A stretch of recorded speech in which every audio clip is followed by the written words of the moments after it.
Revisando mis apuntes, encontré unas anotaciones donde Carlos habló sobre la Catalina. Sostuvo que los brujos están en un constante estado de guerra, en especial con brujos de otros clanes. Dijo: Don Juan utilizó a su enemiga, la bruja Catalina, para ayudarme a aprender los secretos de la brujería. Yo tenía mis dudas sobre qué tan real podría haber sido la pelea que él describe en su libro.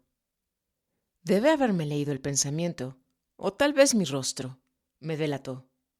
Alguna sutil expresión de incredulidad porque, mirándome a los ojos, él reafirmó que la confrontación a que le expuso su maestro fue muy real y que la pinche vieja casi lo mata. Agregó que don Juan traía una verdadera riña con esa mujer y que ambos se atacaban mutuamente. En aquella época no supe qué hacer con esa información. Pensar que un brujo del calibre de don Juan anduviera metido en peleas era algo que me parecía inconcebible. Así que no estaba muy seguro de que comprendiera muy bien la implicación de lo que él me decía. No fue sino hasta mucho tiempo después de conocer a los abuelos que aquella plática tuvo algún sentido para mí. Al principio sentía como si mi vida fuera un rompecabezas, con fragmentos de información dispersos por todas partes. Lo veía de esa manera porque poco a poco se iban agregando las piezas y se me iban aclarando los conceptos. El asunto de la guerra entre brujos es una muestra de ello.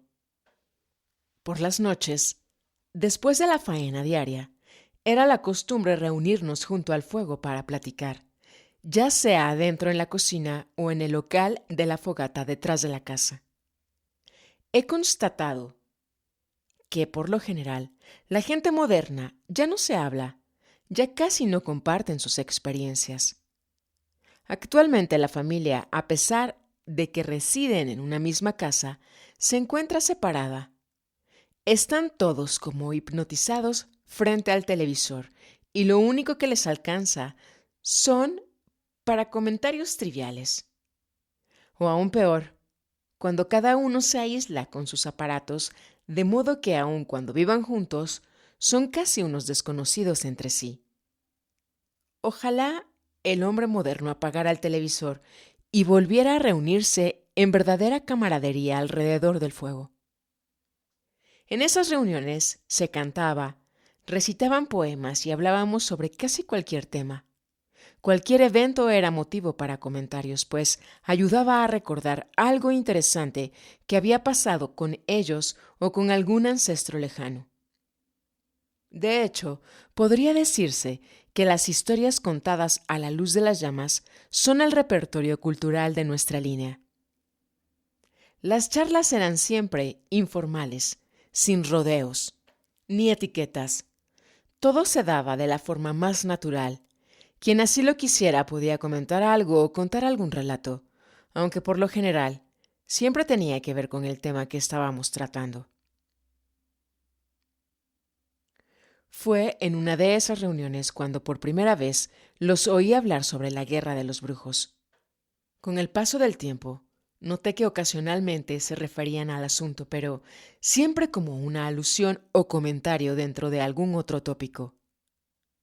Sin embargo, esos breves comentarios fueron lo suficiente como para avivar mi curiosidad. Me carcomía el deseo de preguntar, pero la buena educación impone jamás interrumpir una plática en curso, de forma que lo posponía para indagar sobre eso una y otra vez en un momento más propicio. Pero luego ocurría algo más y terminaba siempre por desviar mi atención. Por algún motivo no se presentaba la oportunidad apropiada para preguntar al respecto. Así que por largo tiempo relegué ese tema al terreno de las metáforas. Cuando al fin traté de preguntar a doña Silvia, ella abrió mucho los ojos y puso el dedo índice sobre los labios. Y con eso me dio a entender que no se hablaba del asunto. Acepté sin cuestionar, pero eso aumentó aún más las llamas de mi curiosidad. En aquel tiempo, supuse que, como no estaba completamente familiarizado con sus costumbres y expresiones autóctonas, estaba bien acoplar los conceptos y nomenclaturas a los que estaba acostumbrado en mis tratos con Carlos. De modo que ese asunto quedó en mi mente, como un ruido de fondo, sin que supiera realmente qué pensar sobre eso. De tiempo en tiempo los oía mencionar algo sobre la guerra de los brujos, o como ellos la llamaban, simplemente la guerra. En mis cavilaciones creí que tal vez se referían al camino del guerrero, pero poco a poco fui juntando las evidencias y me di cuenta que se referían a una guerra real en la cual había muertos y heridos. En varias ocasiones le había pedido a don Melchor que me aclarara ese asunto, pero él evadía darme una respuesta directa. Solo sacudía la cabeza y se reía de forma extraña, como si ocultara algo. Eso me alentaba a seguir indagando. Esperaba que algún día lo encontrara de humor suficiente para contarme de qué se trataba todo eso. A pesar de mi insistencia, el único comentario que conseguí sacar de él fue que prestara atención a las historias que se contaban y que así podría encontrar las respuestas por mí mismo. Tuvo razón en decir eso, porque al oírlas pude ir formando una idea de lo que realmente sucedía. Cuando se presentó una buena oportunidad, confronté a don Melchor con una pregunta directa. ¿Y por qué están en guerra? Porque así es como está la situación, dijo, mientras me invitaba con una señal a que fuéramos a sentarnos a unas piedras cercanas.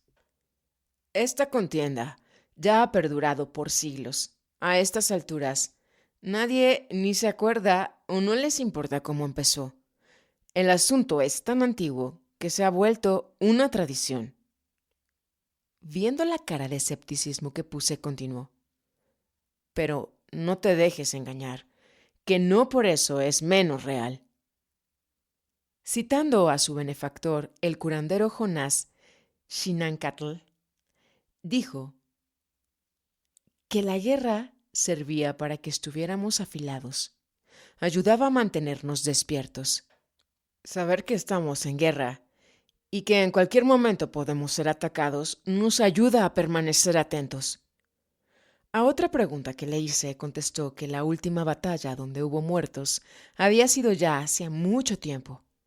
Creo que más de 10 años, dijo con una extraña sonrisa en los labios.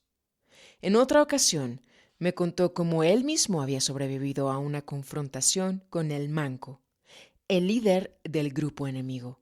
Dijo que se había tratado de un embate entre los participantes de ambos grupos, usando nada más el macuahuitl, un arma prehispánica por excelencia que consiste de un palo con puntas afiladas de obsidianas atadas a lo largo, de forma que, si acertaras un porrazo, podría muy bien descalabrar al enemigo. Pero dicen que el primer golpe raramente era mortal. En sus palabras. Sin embargo, durante la pelea uno de ellos desenfundó su machete y mató a uno de nuestros compañeros, a lo que los demás respondieron agarrando sus propios machetes y ultimaron a 2 de ellos. Varios más fueron hospitalizados con heridas graves. Yo mismo recibí una herida en mi hombro izquierdo. Abrió la camisa y me mostró en su espalda musculosa una cicatriz de unos 20 centímetros. Pero, así como recibí, le regresé el cambio, y es por eso que lo llaman el Manco. Por mi causa es que cogí al hijo de la chingada, dijo con una amplia sonrisa. Ahora que andas con nosotros, continuó, tú también estás en guerra en contra de ellos. Ya saborearon tu sangre aquella vez, cuando te apalearon y te dejaron al borde de la muerte, así que cuídate, porque esto va en serio. Al ver mi expresión de desconcierto, incluso de incredulidad, dijo, ¿qué? ¿A poco creías que ser guerrero era solo un ejercicio intelectual? Pues ya te chingaste. Aquí la cosa es para valer. O matas o mueres. Sus advertencias me sacudieron. Hicieron que se aflorara un tipo de temor que hasta entonces era desconocido para mí. Me volví más aprensivo y mucho más atento a lo que pasaba a mi alrededor. Pero de alguna forma me rehusaba a creer que hubiera un peligro real. Sin embargo, con el tiempo, reuní pruebas suficientes de que de veras estaba siendo vigilado desde lo lejos por ojos ocultos. La primera vez que estuve realmente consciente de lo que pasaba fue cuando tuve que ir solo hasta el mercado del pueblo a cumplir con un encargo. Mediaba la tarde, pero el día estaba cargado con nubarrones oscuros y se antojaba casi de noche. Una vez allá pude sentir las miradas agresivas de un grupo de campesinos que tomaban pulque en un puesto del otro lado de la calle. No les presté mucha atención. Hice mis mandados y luego salí a la vía. Fue entonces que noté que me seguían. Vi cómo dos de ellos se separaban del grupo con la clara intención de acercarme más adelante. Recordé las historias que había escuchado y me entró el pánico. Se me hizo un nudo en el estómago. Estaba seguro de que me querían matar. Mi corazón se disparó. Sin embargo, seguí caminando como si nada pasara, pero al doblar la esquina, corrí lo más rápido que pude y entré por un callejón angosto que regresaba a la calle principal. Sabía que aquellos que me perseguían venían detrás de mí, pero al mismo tiempo estaba seguro de que iba a encontrarme con los otros dos que se separaron del grupo.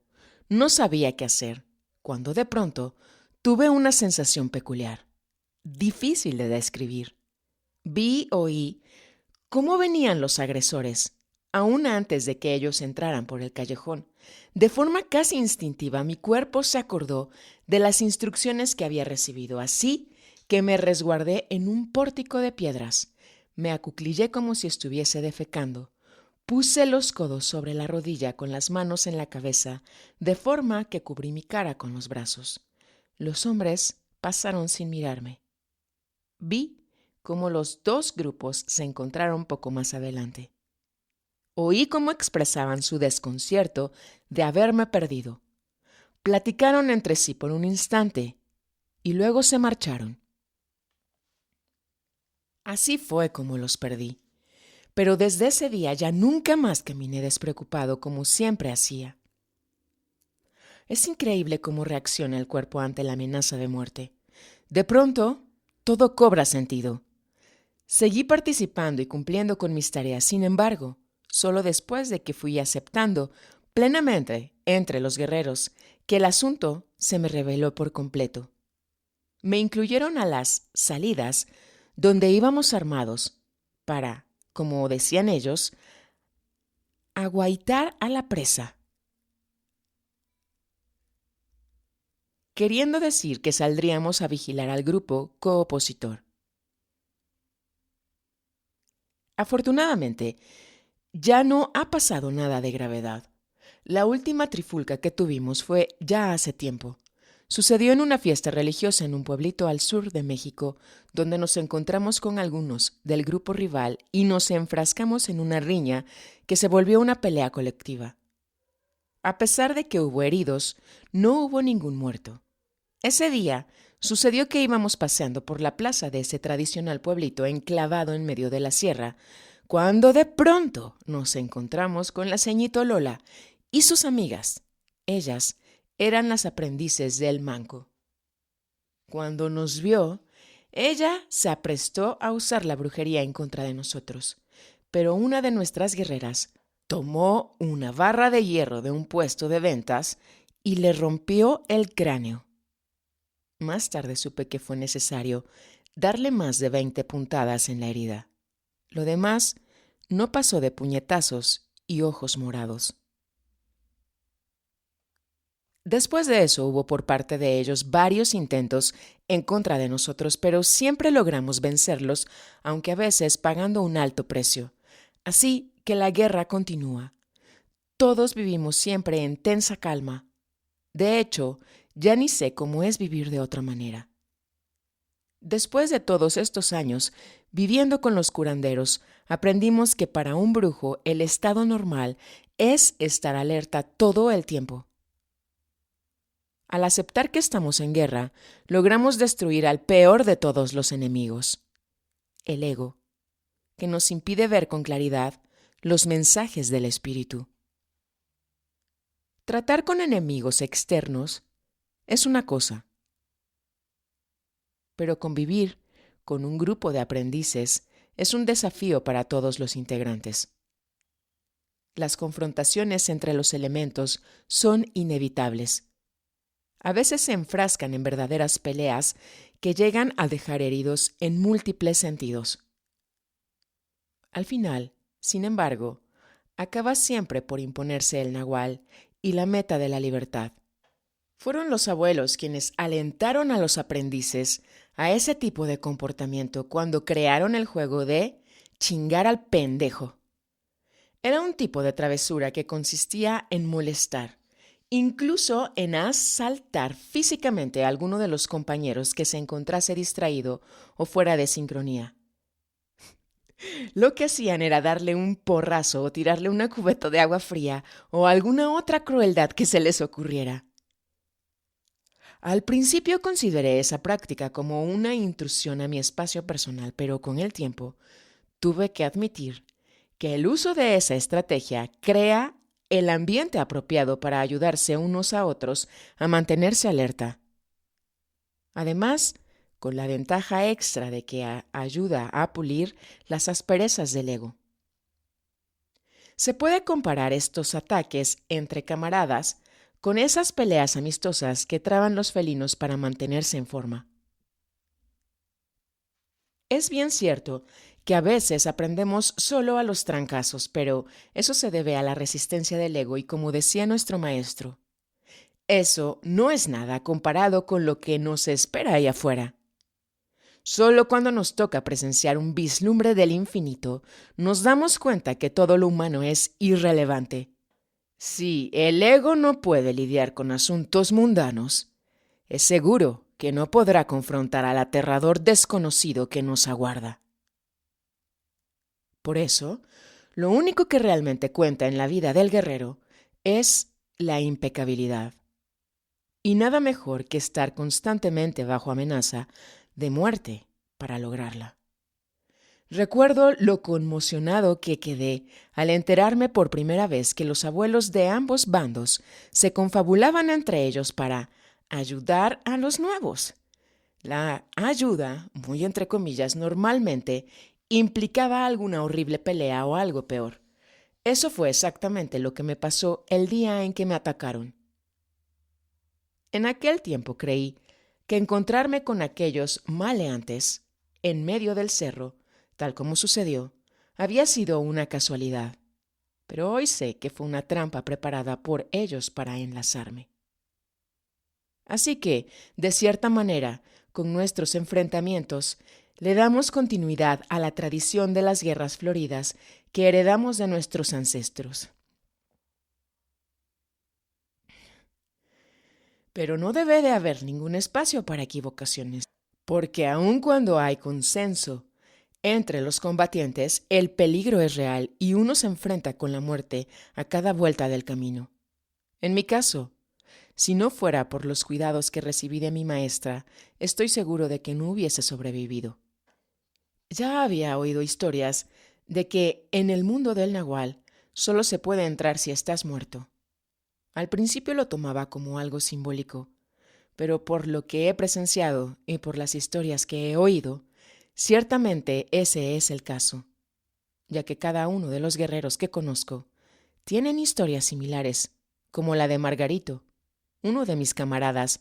Para él, la entrada al mundo del nahual significó una muerte real. Después de haber sido empujado del alto de un peñasco, fue llevado a un hospital con heridas graves. De ahí fue remitido directamente al depósito de cadáveres, pues ya no había nada más que hacer. En la morgue, el médico legista firmó su certificado de defunción. Según la costumbre, los familiares se apresuraron a hacer su entierro, pero cuentan que en medio del funeral llegó un viejo extraño. El hombre se acercó y susurró algunas palabras al muerto. Luego salió sin decir nada. Según dicen, de pronto el difunto se sentó en la caja y empezó a hablar, dándoles a todos un susto mortal. Ese día, él se fue con el nahual, para nunca más volver. A otro de los compañeros lo trajeron con los abuelos desangrándose después de haber recibido un cuchillazo en el pecho. Solo sobrevivió gracias a los cuidados de los curanderos. A otro más lo trajeron con una enfermedad que lo tenía más muerto que vivo. Los abuelos fueron muy estrictos con él. Dijeron que, de no seguir sus instrucciones al pie de la letra, moriría. Así que cada uno de nosotros tenemos nuestras historias. Lo que no cambia es el hecho de que todos estábamos muriendo cuando llegamos. Desde cuando llegué con ellos, he visto muchos que vienen y se van. Algunos dicen estar interesados en el conocimiento de los curanderos, pero la realidad se impone. Durante algún tiempo, doña Silvia incluso impartió clases de herbolaria los fines de semana. Sin embargo, al final de cuentas, hoy vemos que todos tenían otros compromisos. Algunos tenían que atender a sus negocios, otros a sus familias, sus amantes, sus vicios, de forma que nadie tenía tiempo para el espíritu. Ahora entiendo por qué los brujos dicen que en sus filas solo reciben a los muertos. Esto es real. La verdad es que solo aquellos que de una forma u otra ya se murieron para el mundo son los que permanecen en la lucha.